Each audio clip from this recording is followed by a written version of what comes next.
that's on Everton's jersey, and the school I went to was right facing the park. It's still there in Netherfield Road. Yeah. And then from there I moved to a church school when the war started properly, because they made our school a hospital for soldiers that were getting injured in the war. Yeah. And they had red uniforms and blue uniforms, the soldiers that got hurt. And I had to go to St Augustine's Church of England Church School, which was called Salisbury Street. Yeah. From there, when you were a certain age, you had to leave, and I went to Hayward Street School, where I was born and reared in Hayward Street. Yeah. And then when I was 11, I had to go to Venice Street. Yeah. Well, I spent all my happy years in Venice Street. Yes. What do you mean you spent all your happy years? Well, everything seemed to happen. I was getting bigger, I was getting heavier. Yeah. I was playing football, I was running, I was in the boys' brigade, I went to the Everton Red Triangle. Yeah. I done jiu-jitsu in a cellar. Yeah. I enjoyed all that as I got older. What do you like about going on travelling? Meeting new people, or meeting people that we haven't seen for ages. When we go back into the house for the winter months, and then come back out and then meeting other people. Are you looking forward for Appleby? Yeah, definitely. I can't wait for Appleby. So am I. And why? Well, because we're going to be playing at Appleby, aren't we? Yeah. We're going to be playing in the same as the last year. And then walk around, buy a few things, meet a few people, and have a good time. Same here. I was invited to the birthday party. I checked my pocket, it was empty. I asked myself, what I'm going to do? Question mark. I turned around, no answer. Going to the birthday party without a gift?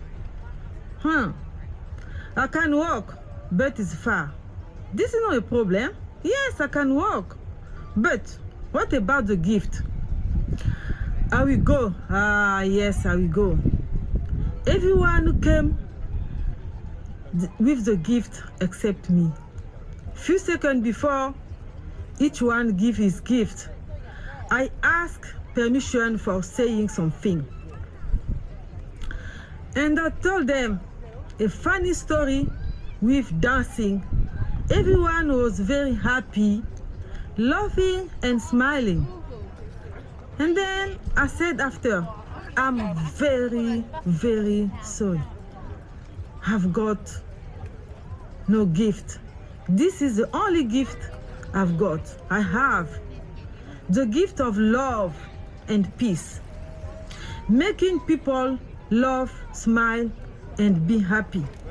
The only gift I'm bringing everywhere I'm going. The movement of the boxer, the singer, the guitar player, the DJ, the dancer, the itinerant rigger or cafe bar worker continues to loom alongside a culture that was born out of the thousands that worked the ships and the millions who emigrated in them. So I think it's because of the historical links that we have, Black Liverpool has, with Burton Wood, for example, during World War II, and also with the whole issue of black merchant seamen. Whether you've come from West Africa, you've settled in Liverpool, you're still a seaman, and you're going to America, you've got children in Liverpool, you're bringing all the music over. It's that sort of thing. That's what was happening. And it's those sorts of cultural links as well with Black America. Art hasn't come into its own yet, but it will when the great masses, through education, through new ways of learning, through new systems of thinking, when they latch onto it and become enthused and learn to touch things and see things for themselves, it means new ways of teaching. It'll mean a whole new dimension in education, but it'll be for the masses. It's no longer for the odd individual, the odd kept man, the odd big name.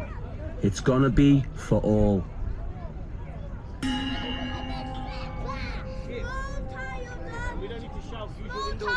Lord Woodbine came over on the Empire Windrush in 1948, and he introduced steel pan to Britain, by the way.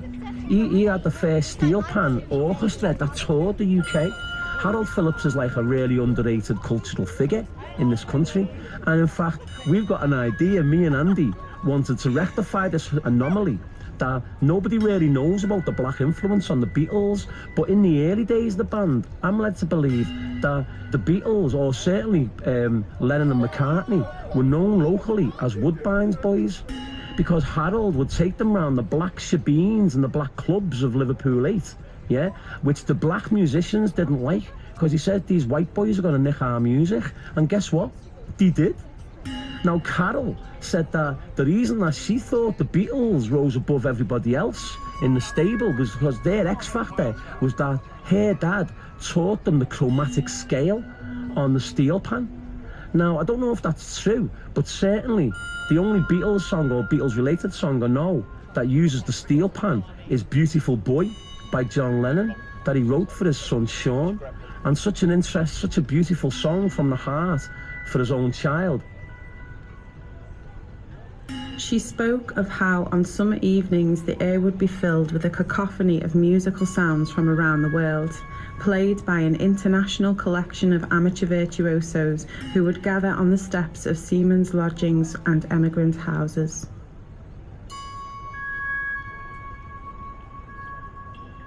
Did you meet the musician Felix Doran? I knew him as a child. When did you meet him and where? When I was a child, he used to stay in the campsites with him around town in Manchester and all over. We used to pull in and pull out. He was my father's uncle. What was he like? He was a very nice old man, very kind. Everyone loved him. All the children would come round to him when he used to come in. What can you tell us about him and his music? He was a famous musician and one of the best. Journalists and stuff often ask me about like what makes a Liverpool sound or why have so many bands come out of Liverpool, and I do think it's a really hard thing to pin down, but I just think there's a tradition and a heritage. So, you know, there's obviously people, I've seen lots of other people come out of Liverpool, and most people know somebody or other who's been in a band and sometimes had success, so that's part of it. I just think there's an inherent musicality, and I think some of it's to do with the river and, you know, people coming in and the storytelling bit, that some of it comes from Liverpool, probably some of it comes from the other cultures that have come into Liverpool, you know, a real storytelling narrative thing, and sometimes that is just done in stories, sometimes it's done in music. I think part of it is down to that sort of party thing that's in Liverpool, which comes about from Liverpool being a port city, and you never know what's going to happen next. It's just people just want to enjoy themselves, and music's always a big part of that. Now, Liverpool is a working-class city. People here live from pay packet to pay packet. From weekend to weekend. So the life cycle through the years is broken down to a series of 7-day touches when the loot comes in, and they get a day and a half off, and they can go out and have a drink. Money.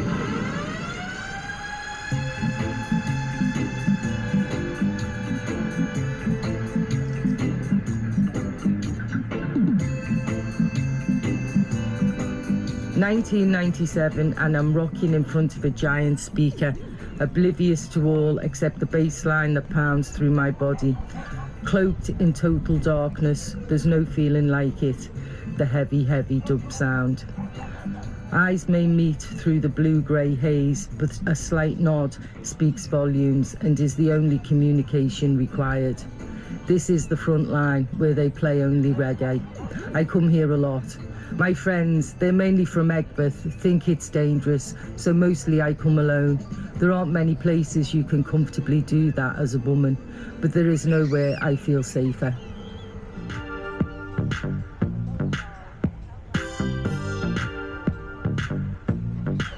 The music scene in Liverpool in the late 80s, early 90s was probably when from a selfish point of view, it's when I got lots of work. But it was one of those exciting periods which happens in Liverpool probably every decade or so, when there's a real upsurge in something. So in the late 80s and 90s, it was the explosion of dance music, house music in the UK, and it's like separate scenes in cities like Liverpool and Manchester.